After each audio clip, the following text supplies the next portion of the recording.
Well, hello there, YouTubers and campers. Rand here again.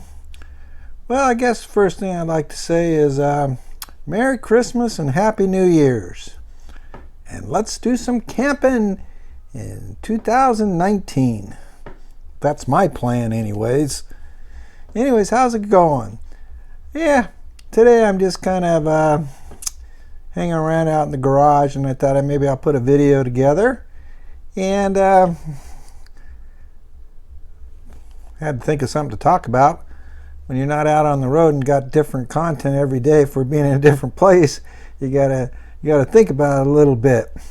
So with it being wintertime and cold, I'm in California. I think it's almost 80 degrees today. So so much for winterizing my stuff. That never happens here. But anyways, because when we were out on the road this few months back, we traveled through the southern states, and man, it was really hot. And then when we got into the northern states, yeah, we got down into high 20s, low 30 degrees. And it was kind of interesting. But needless to say, the camper itself, when we were in the camper and it was hot, I had ran the air conditioning and it was fine. There was no problem at all. On nights that we boondock and I didn't have power, I could run my generator, run air conditioning, but I also have this spot cooler that runs on DC, and I mounted that over the bed, so that worked out great when we did that. And then when we got into the northern states, we have a little electric heater, which I've shown before. And if I got in the campground, I had the power, I broke that out. But if it got really cold, we used our onboard propane heater. But I guess I'd like to talk about, because it's winter time, and I thought I'd talk about insulation of my truck camper. So let's do that today. That sounds like a plan. All right, let me take you over to the truck camper. Okay, so here's the truck camper,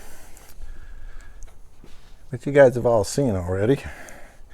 Okay, so I got a 2018. It's a 975, and it's 10'4", and it's all 4 seasons. Okay, so with that, the camper itself, let's talk about it. So the outer shell of the camper here is it got a fiberglass wall all the way down, and underneath that there's a wall of Danzel. It's a plastic composite that replaces wood, okay? So it runs all the way down. Then it's got the aluminum framework inside there, and inside the framework it's got block insulation. And then on the other side of that, it's got another wall all the way down of that Danzel.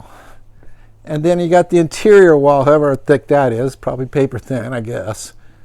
But that's the way they build the truck campers. So the Danzel, from what they say, it's got a power factor, R rating factor of 2. So you times that by 2, you got 4, and then the block insulation. I'm not sure what the block insulation actually is, but anyways, it kept us cool or warm, whatever we needed. And plus, all the windows on the camper come with tinted, what do you call it, two-ply glass on it, and it's really insulated. So we never had any problem with that. The only problem I had with that was when it got real cold, the framework around the windows on the inside, even though I didn't get a lot of cool air in the camper at all. I can feel the radiant of the heat. I mean, I can feel the radiant of the cool around the frame of the window. So, but it really wasn't a factor. So on the inside, I don't know if you guys can see this or not. Let me see here. Yeah, it looks like you can. So on the inside, you know, it comes with an air conditioner. It's a 13,000 BTU Coleman air conditioner, and it's got that thermostat right there. And it runs on low or high and auto, so it's good. I mean, it really cools down the camper as you need it. And then down here, we have our propane furnace. Now, the furnace, it has discharges hot air right there, down on the floor there, up in the bed area, up there, and even in the bathroom, down there underneath by the bottom of the tub there, the shower. So the heat by the furnace really works good too. And then you got all these vents. You got these skylights, you got the vents. Well, they give you covers that snap on, and they're all insulated too. So if you want to put those on, that really blocks any of the vent or the skylight from letting any cold air come in. And then on the windows, I put on this what do you call it, a flex insulation that a lot of campers use. I put that, I got them cut for all my windows. So like this big window here, well, we can go on the outside, I can show you that. You can see it better. See on here, and I got it on the outside too. I got it cut for all the windows. I mostly got it on this side right now because I'm not using it at the moment, but the sun beats in on this side and it really protects the window shades and stuff. But you know, all in all, it really kept us cool in the summer, and it really kept us warm in the cold months. Now this furnace, yeah, it's about a 20,000 BTU furnace, and yeah, it goes through some propane. But if I use my electric one, I set it right here on this metal top here, and that actually works pretty good too. And what I did here in the bed area, I made this little shelf, and that's my little spot cooler. You put water in it and it just plugs in down there and runs on 12 volt, and I cracked that window open right there. And it really, if you don't have any power, you know, plugged in anywhere and you're boondocking, it really keeps the front bed area cool at night.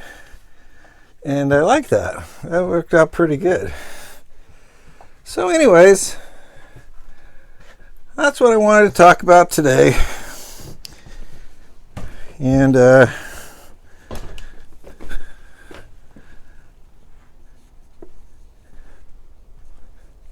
really, that's about all I got today, I guess. So we're not winterizing here. Here's my, I live in the LA area, you know, and you'd think I'd probably live out in Arizona. Look up on the mountains up there. That's all cactus growing up there. You know, a lot of times I get like longhorn cows that come through here. And they come right up to the fence here. This drives me to go out camping. Anyways, guys, hope to see you out on the road next year. And I know I'll be going down 40. That's my plan. Head through Arizona over to Missouri, and then back to Colorado and back. And that's about it. We'll talk to you later. Bye.